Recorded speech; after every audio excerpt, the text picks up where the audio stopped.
After about 2, my father called me, why do you always go in the mornings? And I said, I go to work. Sir. What? Where? I told him, he said, you didn't tell anybody?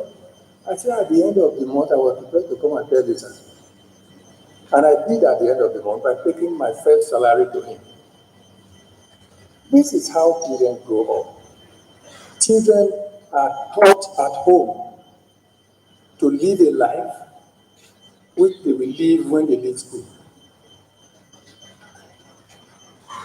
But today, some people have abandoned their responsibilities. I mean, parents, teachers, and the society, we have abandoned our responsibilities.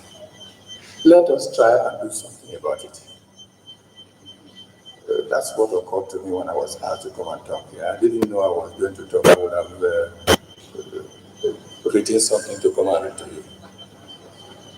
I hope you like this. Not that I care whether you like it or not. Thank you.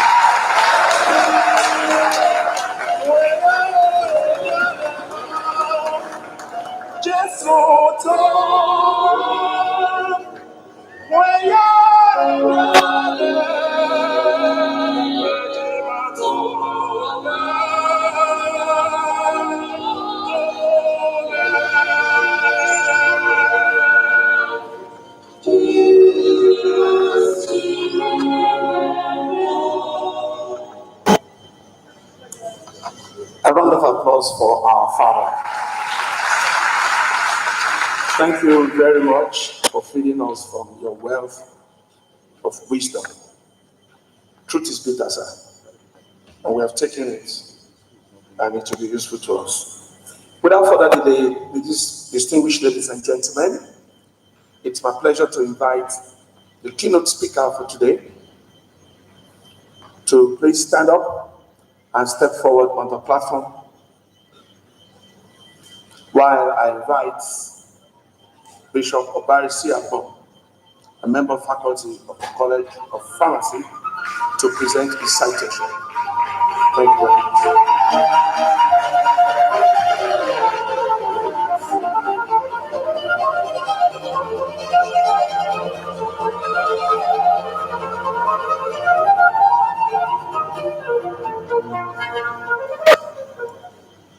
Distinguished Chairman, the Vice Chancellor of Igbenedion University, and other respected members of the High Table, citation on the keynote address speaker, Professor Olobayo Okunle, FPSN. Professor Olobayo Okunle is a graduate of the Faculty of Pharmaceutical Sciences, Ahmadu Bello University, Zaria, where he obtained a B.Pharm honors degree in the year 1984. He was an intern pharmacist for 1 year at Ahmadu Bello University Teaching Hospital, Zaria. After his national service at the University of Nigeria, Nsukka, he returned to the Department of Pharmaceutics and Farm Microbiology of his alma mater as an assistant lecturer in the year 1986. He lectured unit operations, radiopharmacy, and drug dispensing for 5 years. During this time, he studied and obtained his MSc degree in the year 1989 by presenting a thesis on the use of local Nigerian starches as pharmaceutical raw materials. He later obtained his PhD from Ahmadu Bello University, Zaria, in the year 1997. His work was the first comprehensive study of the deformation characteristics of plant extracts in the production of tablets. He later joined the services of the National Institute of Pharmaceutical Research and Development, NIPRE, Abuja, as a pioneer member of staff, where he set up the Department of Pharmaceutics. As a researcher, He has been actively involved in the development of pharmaceutical raw materials, especially starches from local sources, and the formulation of herbal medicine into standardized dosage forms. He is currently the principal investigator in 2 externally funded research projects in the institute, which we obtained through competitive grant writing.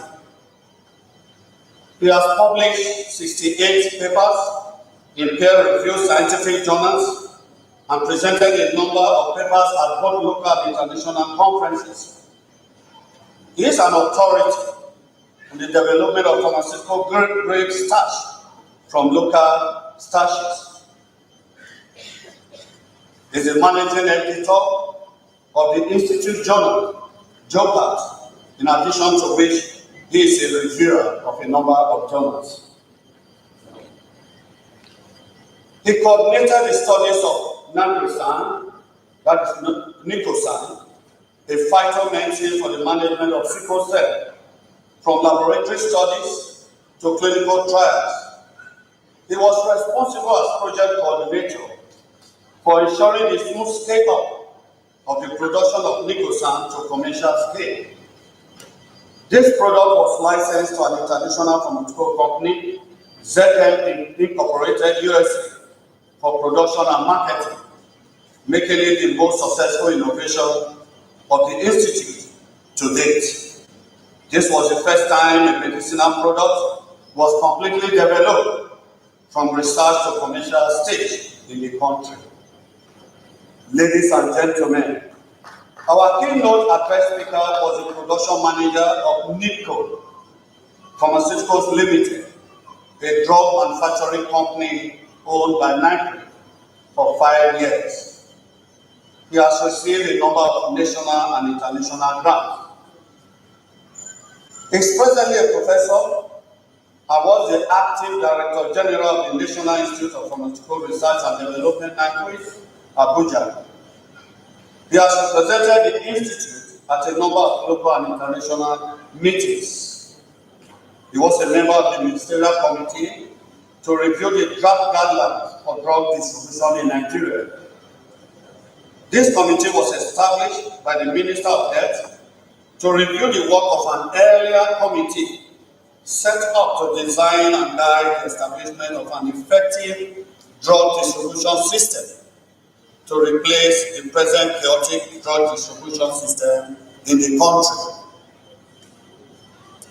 He has also served on a number of government committees in the health sector, including the Presidential Committee on the Pharmaceutical Sector, Committee on Drafting and Monitoring Committees of the Health Sector Reforms, Committee to Develop Pharmacovigilance Policy for Nigeria. He is a member of the Committee for the Production of the Nigerian Pharmacopoeia, which has just published the first edition of the Nigerian Herbal Pharmacopoeia, which he is also a member of the Committee of Experts appointed by the West Africa Health Committee to produce the West African Health Pharmacopoeia. He was also a member of the Federal Government Committee that investigated the Trovan clinical trials conducted by Pfizer in Kano, whose report led to landmark changes in clinical trial regulation internationally. Our distinguished speaker is a fellow of the Pharmaceutical Society of Nigeria, PSN. He has attended a number of workshops and training courses, both within and outside the country, and is a member of the American Association of Pharmaceutical Scientists. He is married to Professor Oluyemisi Kunle, and they have 2 children. Ladies and gentlemen, I have the honor to present to you our distinguished keynote address speaker, Professor O.O. Kunle, FESN.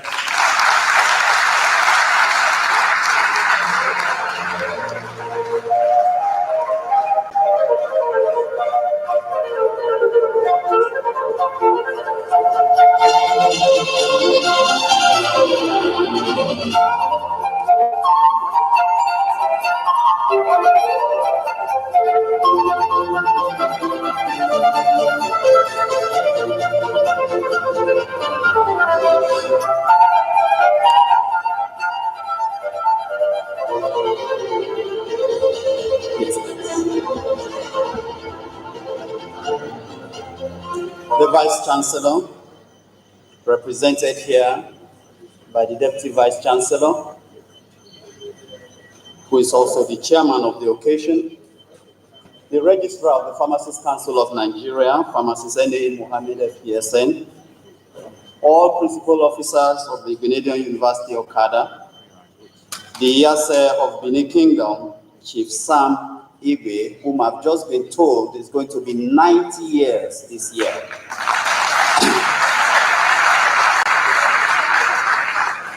The Honorable Commissioner for Communication and Orientation, Honorable Paul Ohabamu, whom I listen to and I ask myself why Nigeria is still where it is if people like him are politicians.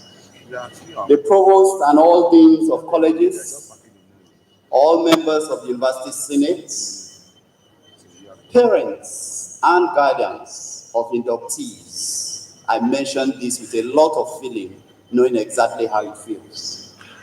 Staff and students, distinguished guests, gentlemen and ladies of the press, distinguished ladies and gentlemen, and one more out of protocol, the Dean, Dr. Igodaro Igwe, and his very lovely wife. I will be doing some research on how a dean can be so popular with students. I see he's quite popular with his students.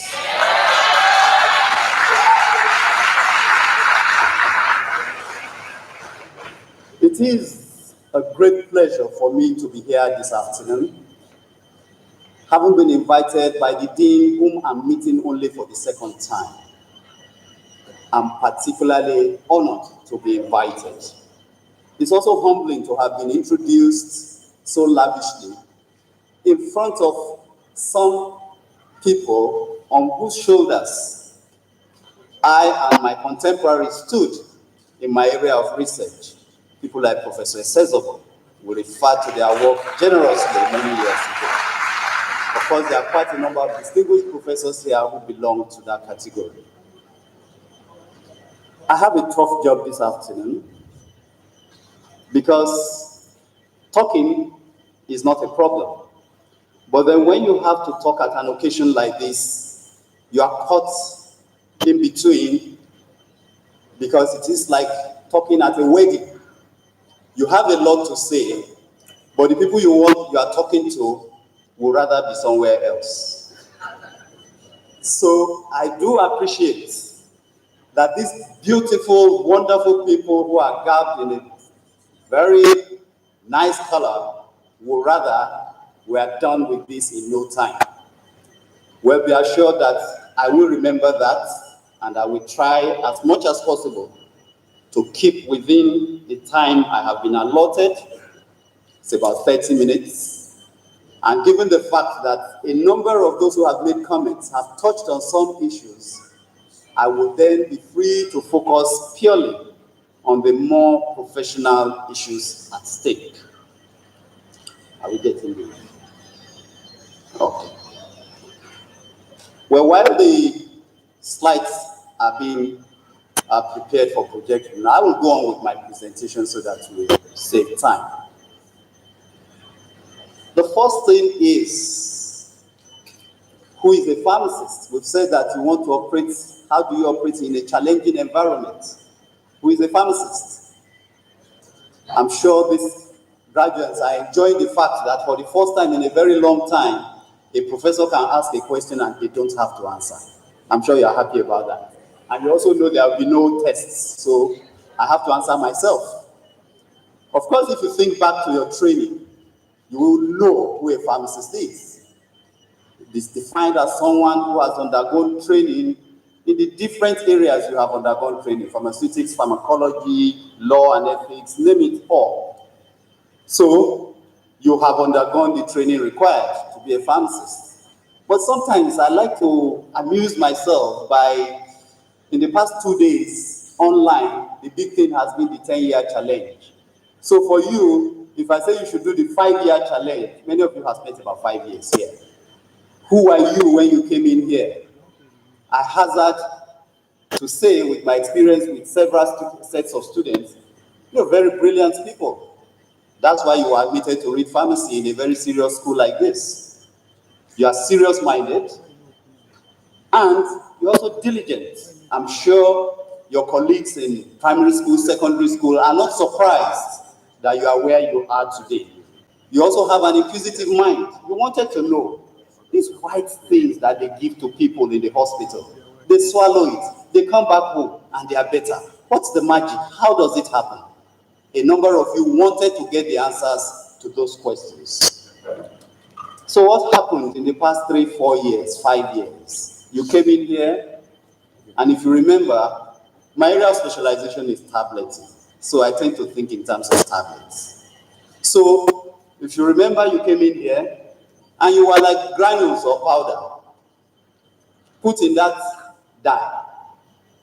And what did those tough, sometimes nasty lecturers do to you? They compressed you. And when you compress powders, what comes out? Beautiful tablets.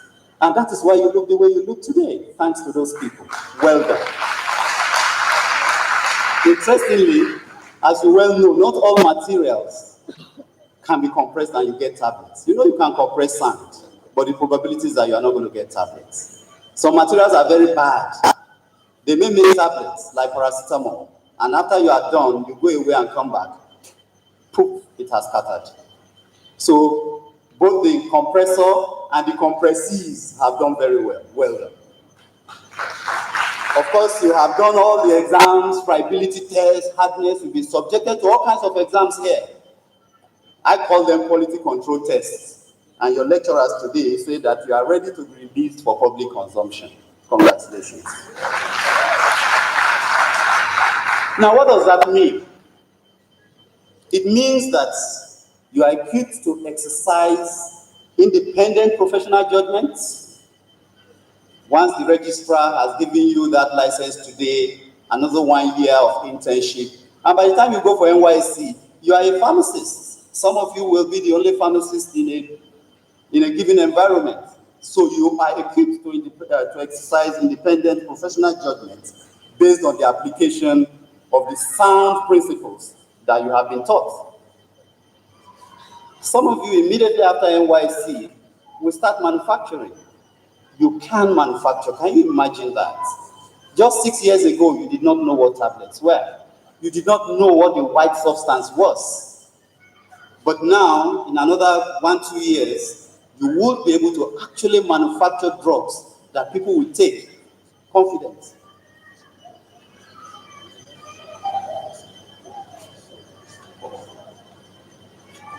You will be ready to produce drugs for people to take in their times of need. So like the Honorable Commissioner did mention, and the Deputy Vice Chancellor, there are expectations of you as a professional. We expect you to conform to rules and standards of your profession, and also you will carry out your activities as a professional and not in the character of an amateur. Remember that, not as an amateur. Unfortunately, our profession is one in which so many people dabble. People who have not done anything near what you have gone through in the past 5 years. You need to distinguish yourself from them by not behaving like an amateur. So now, why challenging? What is challenging about the environment you are stepping into? Graduates of 2019. Remember, you passed your exams in 2018, but as far as the registrar is concerned, you'll be pharmacists of 2019. What is the challenging environment you are coming into?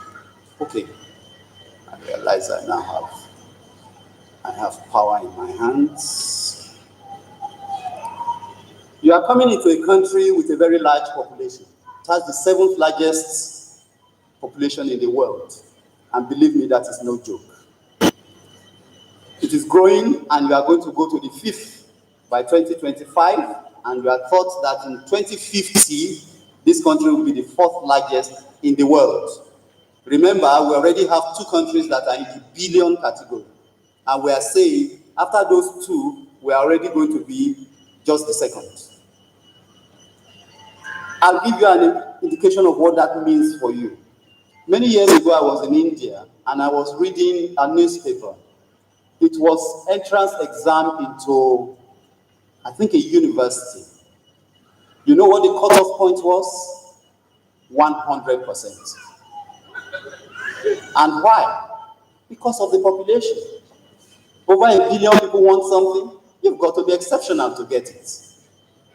So as this population goes up, it might not matter to you now, you are wondering what we are talking about.